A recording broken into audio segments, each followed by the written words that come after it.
લાલ દરવાજા પાસેની ઘટના।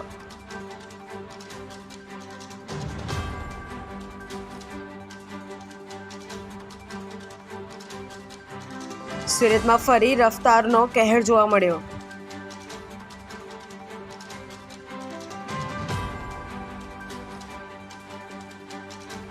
નશામાં ધૂત કાર ચાલકે બાઇક ચાલકને અડફેટે લઈ 50 મીટર સુધી ઘસીડ્યો।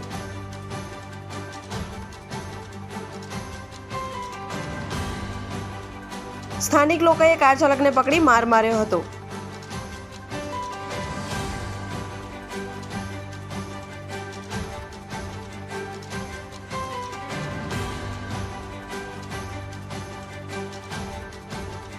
બનાવની જાણ થતાં જ મહિધરપુરા પોલીસ બનાવ સ્થળે પહોંચી કાર ચાલકની ધરપકડ કરી।